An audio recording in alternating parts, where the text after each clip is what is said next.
위태로운 지역의 오늘 대신 내일을 설계합니다. 위기의 순간마다 지역을 지키는 방파제가 되어 다시 일어설 지역의 길.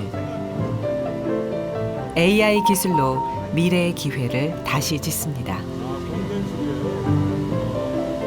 집중적인 인프라 투자를 해주고 거기에서 뛰어놀 수 있게 기업들이 뛰어놀 수도 있게 그런 역할을 광주를 중심으로 해보자. 일단 여기 보훈처로 포함이 안 됩니다.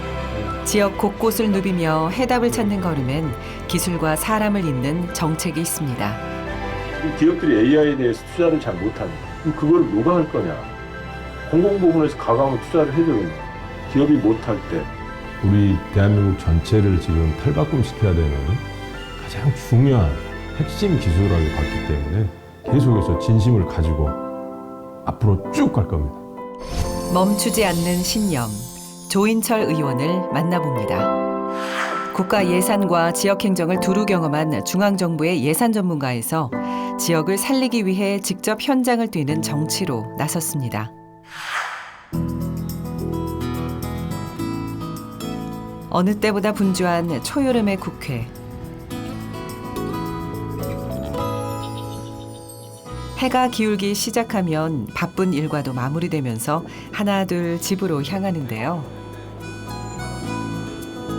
발걸음 가벼운 퇴근길 속에 오히려 더욱 분주해진 곳이 있습니다. 특별한 강의를 듣기 위해 모인 사람들. 바로 국회 과학기술정보방송통신위원회를 담당하는 출입 기자들입니다. 오늘의 강의 주제는 바로 AI. AI 기본법 대표 발의자인 조인철 의원이 직접 강의를 진행할 예정입니다. 사실 기재부 공무원을 오래 하셨잖아요. 그러다 보니까 사실 이분이 AI라면 얼마나 알겠느냐 생각을 하고 인터뷰를 갔었거든요. 만나 뵀는데 일단 이분이 뛰어난 AI와 그 다음에 여러 가지 학습 능력이 굉장히 뛰어나시다라는 걸 좀 봤었고, 광주 AI 센터도 저도 잘 몰랐는데 본인께서 AI 센터에 대해서 말씀을 하시면서 한국에 있는 그 GPU 관련된 산업을 또 언급하시면서 챗GPT와 관련된 여러 가지 생성형 AI 있잖아요. 그 부분에 대해서 우리나라도 할 수 있다라고 말씀하시면서 그 기반 중에 하나가 광주에 있는 AI 센터, 그러니까 데이터 센터가 될 수 있다라고 말씀하시더라고요. 그 얘기를 듣고, 이거 좀 말이 좀 되겠는데? 라는 좀 생각을 했었고. 공직에 있을 때부터 지금까지 AI 정책 기반을 꾸준히 다져왔었죠. 안녕하십니까. 안녕하십니다. 네. 초선 의원이지만 인공지능에 대한 진심을 누구보다 잘 알고 있는 기자들입니다. 때문에 늦은 시간에도 이 자리에 모인 건데요. 아마 제가 강의에서 뭐 전문적인 지식을 강의에서 얻을 게 별로 없을 것 같고, 그래서 제가 지금까지 해왔던 왜 AI에 대해서 이렇게 해야 되고 광주에다 해야 되는지 이런 이야기들을 중심으로 좀 이야기 드릴게요. 우리 일반인들 기억 속에는 2016년도쯤 알파고라는 게 이제 2세대라고 격돌을 하잖아요. 그때 당시에 사회적인 논의들이 많이 있었습니다. AI 시대에 인공지능이 인간의 일자리를 다 기가 먹을 텐데 그럼 인간은 뭘 해야 되냐. 그랬는데 2022년이죠. 22년 11월 달쯤에 오픈 AI에서 챗 GPT를 발표를 하게 되죠. 그러면서 한번 충격이 강하게 옵니다. 그리고 작년에, 아니 올 초에 구정 전에, 설날 전에 바로 우리 딥시기가 나오잖아요. 그러면서 또 한 번 충격이 줘요. 집중적인 인프라 투자. AI는 단순히 기술을 키우는 걸 넘어 청년 일자리나 중소기업 경쟁력, 지역 인재 양성까지 모두 직결된 문제라고 본 겁니다. 태어날 텐데 그걸 안 하고 있어요. 그 혁신 기업들이 태어날 수 있도록 그런 역할을 광주를 중심으로 해보자. 일단 감사합니다. 굉장히 어려운 시간이었죠. 언론인을 상대로 해서 이야기를 한다는 게 쉬운 일은 아니죠. 근데 AI라고 하는 게 광주에서 아니면 대한민국에서 이제 뭔가 도약의 기회를 찾아야 되는 그런 시점이기 때문에 우리 언론인들을 통해서 더욱더 홍보를 하고 공감을 하고 국민들한테 더 많이 알릴 수 있는 그런 기회가 됐고, 그런 계기가 됐습니다. 기술은 사람을 위한 방향으로 쓰여야 한다는 신념. 노루도 오세요, 저희 방에. 네. 그 마음의 뿌리는 아주 작은 곳에서 시작됐습니다. 사람을 특히 좋아했던 어린 시절. 전라남도 영광에서 유년기를 보낸 꿈 많은 소년이었습니다. 고등학교 때 광주로 올라오면서 이후 지역과 줄곧 인연을 맺게 되는데요. 행정고시 합격 후에는 기획예산처를 시작으로 다양한 공직을 수행했습니다. 특히 2019년부터 광주광역시 문화경제부 시장을 역임하면서 국내 유일의 국가 AI 데이터 센터를 광주로 유치했습니다. 지역과 기업의 인공지능 비즈니스 조성을 위한 업무 협약 체결을 포함해 광주를 AI 산업의 중심지로 육성하기 위해서 긴 시간 노력을 기울여 왔습니다. 이런 경험과 지역에 대한 애정을 바탕으로 제22대 국회의원에 당선. 국회 과학기술정보방송통신위원회 위원으로 활약하고 있습니다. 지역 균형 발전과 AI 산업 육성 모두 지역의 미래를 위한 정책이었죠. 며칠 뒤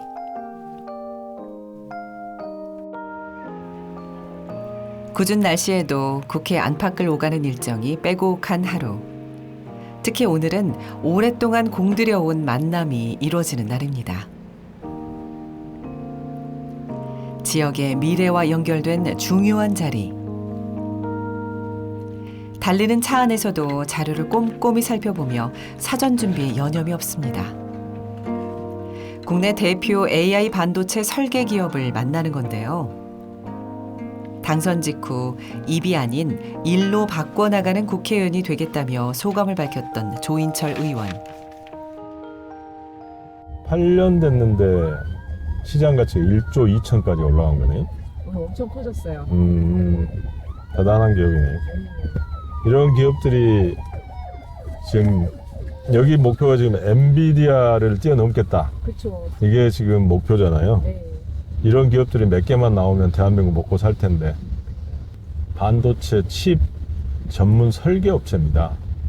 설계업체여서 그 설계를 하고 그걸 실제 구동이 되는지 이런 것도 시험하고 해야 되는데 그 시험을 광주에서 이번 몇 번 했습니다. 광주하고는 상당히 인연이 있고 앞으로 광주하고 계속 협력해서 뭔가를 우리나라 이 AI 칩 관련한 산업을 좀 크게 일으켜보자라는데 공감을 갖고 같이 MOU를 체결한 기업입니다.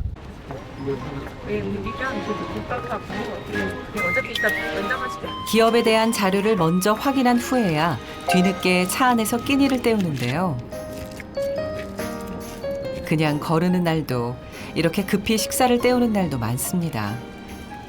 하지만 기업과 좋은 결과를 만들 수 있다면 이런 불편함도 아깝지 않습니다.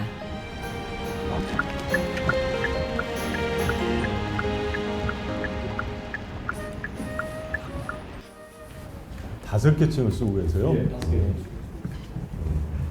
적극적인 행보로 여러 차례 만남을 이어왔던 기업. 보시죠 지금. 다들 개발 여러 가지 다들 바쁘게 지내고 일단 광주에 MOU 체결해 주시고 광주에 관심을 가져서 고맙습니다. 아닙니다. 광주에서 저희를 많이 지원해 주셨고 또 이 산업의 그 아이카드 여러 가지 우리 산업토에 가지고 저희 국산 FPU 정말 애정을 가지고 저희 초기 때부터 지원해 주셔가지고 저희가 되게 감사한 마음이 이곳은 반도체 공정 중에 설계와 개발을 전문화한 회사로 흔히 팹리스 기업이라 불립니다. 특히 국내 최초로 고성능 인공지능 반도체를 양산해 메타나 글로벌 빅테크 기업들의 주목을 받고 있는데요. 최근 맺은 MOU로 광주 지역의 AI 및 반도체 산업의 인프라 구축에 힘을 보탤 예정입니다. 특히 기업 만남에 있어 광주 국가 AI 데이터 센터 인프라와 적극적인 창업 지원을 강조하는데요. 미래 산업인 AI와 지역 연계가 이루어져야 지역도 나라도 살리는 길이라 믿습니다. 만남 한순간은 기업과 지역의 상생의 순간. 때문에 기업과의 협력에 전력을 다하며 인공지능 실증 도시 광주를 알리고 있습니다. 광주는 아시다시피 산업화 과정에서 약간 소외됐습니다. 대부분 산업에서 소외됐기 때문에 광주 지역이나 이 호남 쪽에서는 계속 인구 유출이 심각한 문제였죠. 그러다 보니까 지금 광주나 호남 지역에서는 특별하게 먹고 살 것들이 없습니다. 그래서 청년들은 계속 밖으로 빠져나갈 수밖에 없고, 지금도 뭐 1년에 1000명 이상 광주만 해도 빠져나가거든요. 이런 상황에서는 미래가 없는 거죠.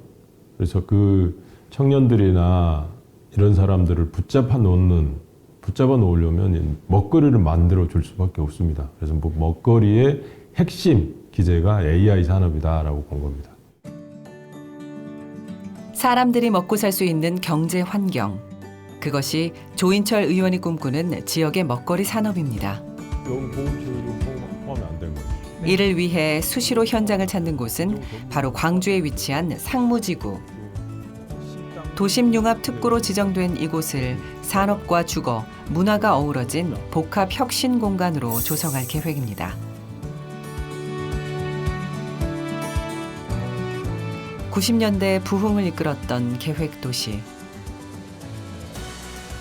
이제는 AI 기술이 더해진 새로운 성장 거점으로 다시 도약을 꿈꾸고 있습니다. 광주에 어떻게 이제 AI 산업을 앉힐 것이냐라는 이제 고민을 하게 됐고, 그래서 1단계로 저희가 했던 거는 AI 인프라를 일단 깔자. 그게 국가 AI 데이터 센터였습니다.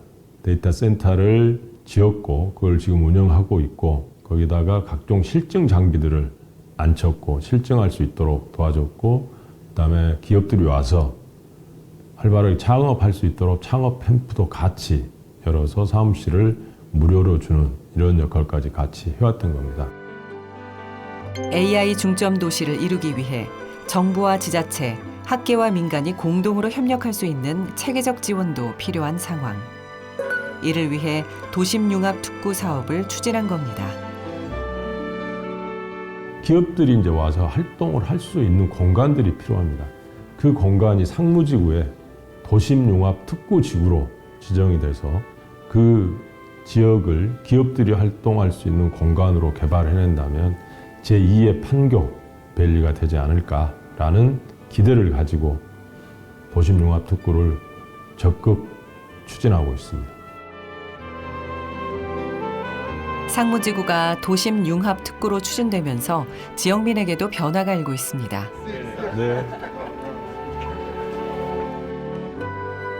다소 침체됐던 구도심의 분위기에서 미래를 설계하는 공간으로 바뀌는 중이죠. 여기는 지금 도심융합특구로 지정되어 있는 그 주변 지역입니다. 주변 지역이고, 여기는 청년들에서 여러 가지 업종들이 들어와 있고요. 이 청년들하고 지금 의견도 좀 듣고, 도심융합특구 지정된 이후로 그 청년들의 기대감이 어떤지, 아니면 민원이 따로 있는 건지, 이런 것들에 대한 종합적인 이야기 좀 듣고 싶어서, 현장의 목소리를 듣고 싶어서 지금 왔습니다.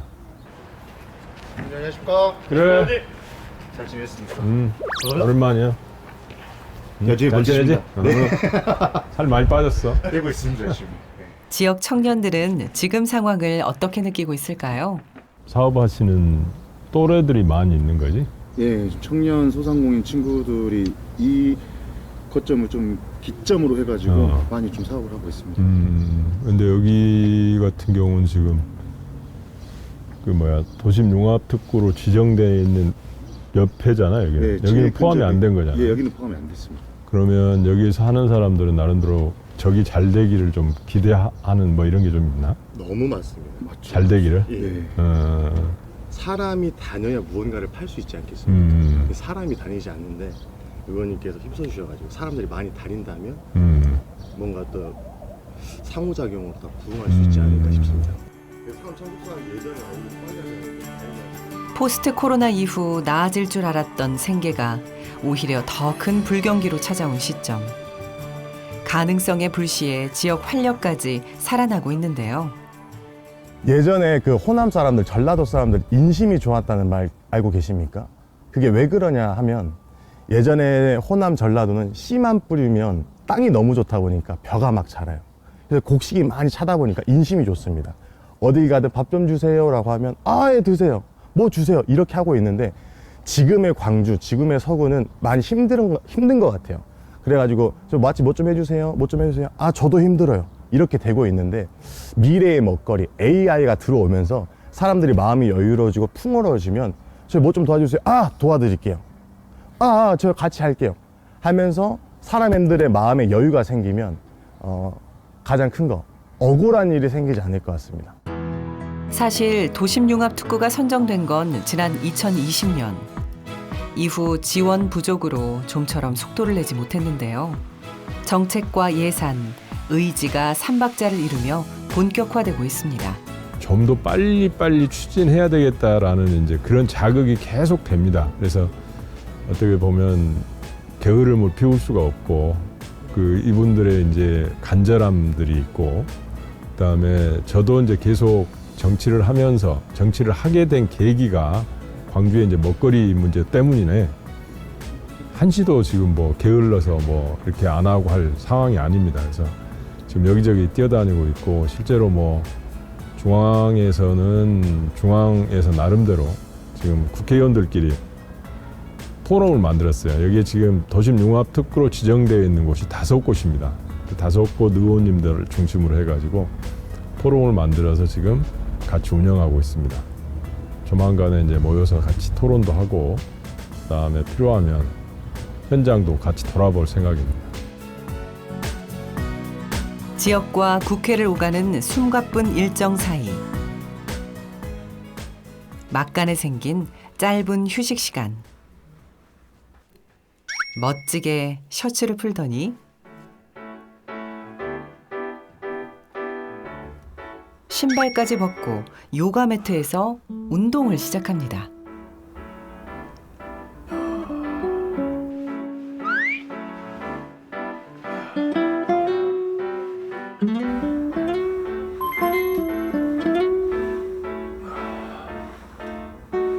저도 이름은 모르겠습니다. 이름은 모르겠는데 인터넷에서 찾아서 하는데 저같이 이제 운동할 시간을 별도로 빼기가 힘들고 그다음에 도구를 갖춰서 뭐 할 수 없기 때문에 맨손으로 할 수 있는 이 뱃살 빼는데 가장 효과적인 운동이라고 그래서 합니다.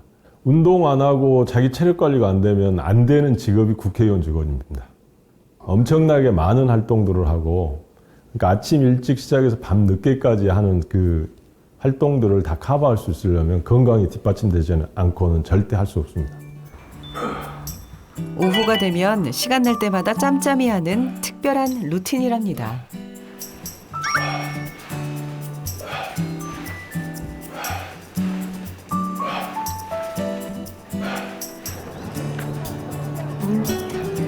보좌진과 함께하는 루틴도 있다는데요. 화창한 날씨에 국회 안이 봄 햇살로 가득 찬 어느 오후.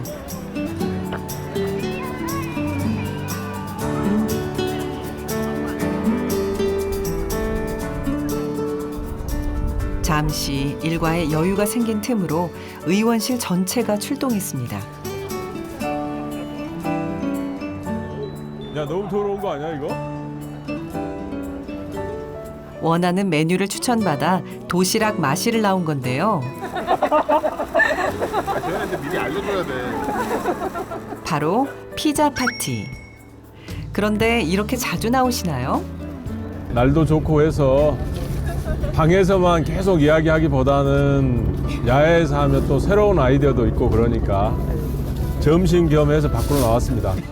격식 대신 마음이 즐거운 소통의 시간이기도 합니다. 그래도 예전에 비하면 피자가 조금은 싸진 거 아닌가 싶어요. 지금은 그래도 물가 오른 거에 비하면 10년 전이나 지금은 크게 차이는 안 나는 것 같고 9,900원짜리 피자 이런 것들이 또 표시를 이루면서 얼마?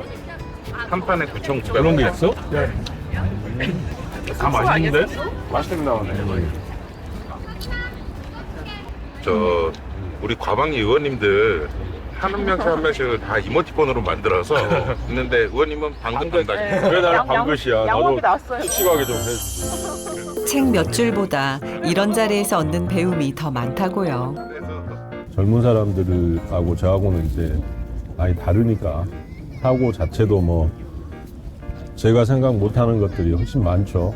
젊은 사람들이 느끼는 감정하고 그래도 저는 어떻게 보면 기성세대라고 봐야 되니까 그런 측면에서 상당히 많이 다르죠. 많이 배우죠. 네. 느낌 같은 거.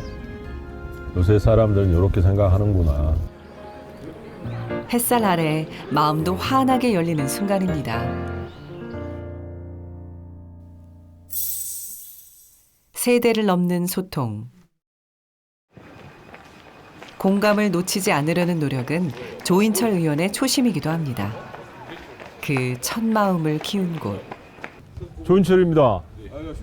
제가 7회예요. 7회입니까? 저희는 이제 51회입니다. 50일에?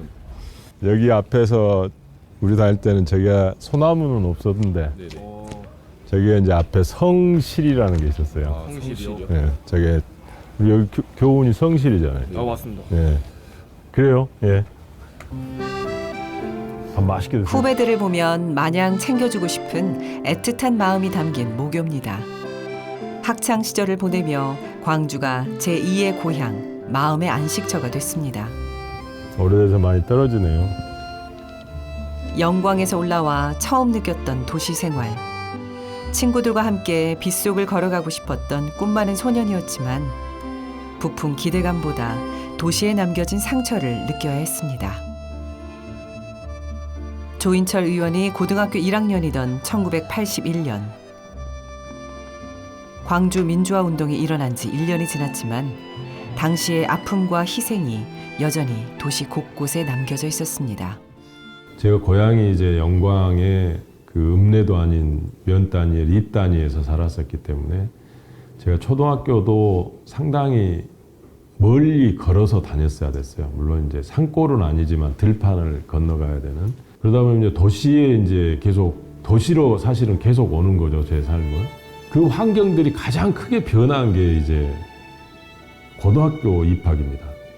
그러니까 지역 도시 환경 훨씬 더 커졌고 거기다가 부모하고 많이 멀리 떨어져 있고 거기다가 이제 그때 시절이라고 하는 거는 감수성이 예민한 사춘기 아니겠습니까?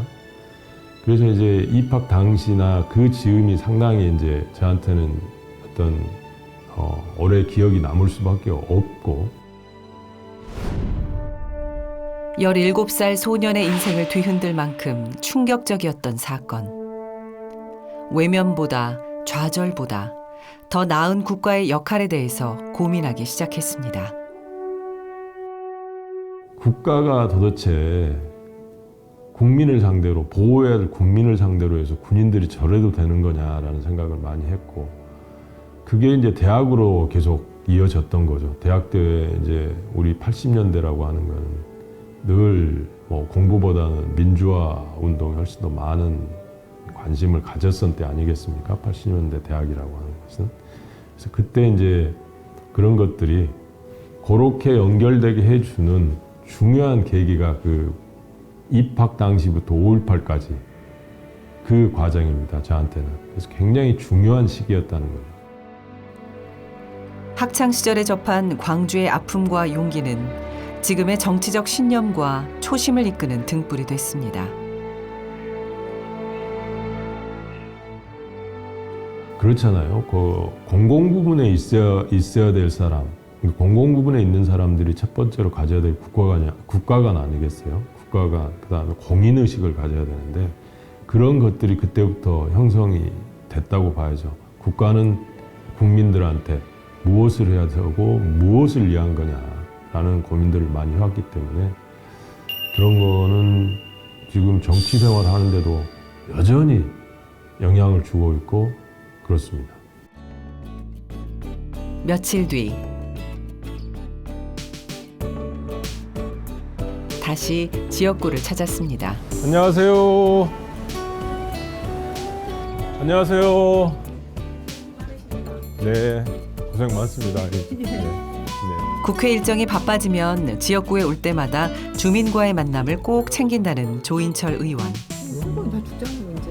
그러니까. 뭐 아울렛 잘 좀 부탁드립니다. 세정 아울렛 발전 좀. 조금만 좀 견디십시오. 네? 주중에는 이제 서울에 있다 보니까 지역민들을 직접 뵙는 시간이 그렇게 많지는 않아요. 그래서 지역에 내려오면 한 분이라도 더 뵙고 싶어서 많이 돌아다닙니다. 특히 이제 지금 같은 경우는 소상공인들이 너무 힘듭니다. 힘들어서 그분들의 이야기를 많이 듣고 하다 보면 현장에 무엇이 필요하고 정책이 뭐가 필요한지를 알 수 있기 때문에 많이 돌아다니려고 노력하는 편입니다. 안녕하세요. 보좌진 없이 주민과 소통하면서 바로바로 민원을 찾아내기도 합니다. 이 시국에 또 광주는 복합 쇼핑몰 또 준공을 이제 착공을 한 해 만에 하고 있고 뭐 소상공인들한테 희망적인 얘기는 없고 중앙에서도 바쁘실 텐데 예. 그 힘이 됩니다, 의원님. 아이고 감사합니다. 네. 근데 뭐 저희가 해서 뭐가 좋아져야 되는데 좋아지는 게 안 보이니까 참 민망합니다. 아이고. 예. 애정과 헌신의 마음으로 귀를 엽니다. 우리 조인철 의원님 참 인품도 훌륭하시지만 서민들의 애완, 삶 이 부분에 엄청 관심이 많으시고 특히 소상공인들, 자영업자들 경제 부분에 있어서 많은 관심과 또 역량을 발휘하고 계시기 때문에 저희들로서는 그게 지역민의 한 사람으로서 가장 큰 희망이라고 볼 수 있습니다. 토요일엔 찾아가는 민원센터를 운영하며 양동시장이나 시민공원처럼 주민이 있는 곳을 직접 찾아 나서는 밀착형 민원 해결에 나서고 있습니다. 지역구 의원의 숙명입니다. 그러니까 뭐 국회의원은 국가를 위해서 일을 해야 되는 어떤 본인 한 사람 한 사람당 어떤 헌법기관이라고 이야기하지만 그렇다고 해서 지역구에서 의원이 대표하는 의원이기 때문에 지역에 돌아가는 현안, 지역 주민들의 생각 이런 것들을 늘 공감하고 공유해야 된다는 생각이었기 때문에 그렇게 현장으로 깊숙이 들어가자. 현장을 누비며 미래의 청사진을 더욱 밝게 단단하게 그리는 정치인. 데이터는 숫자에 머물지 않고 기술과 함께 사람의 내일이 있다고 믿습니다. 디지털 정치의 기술과 지역 상생을 꿈꾸는 사람, 조인철 의원입니다.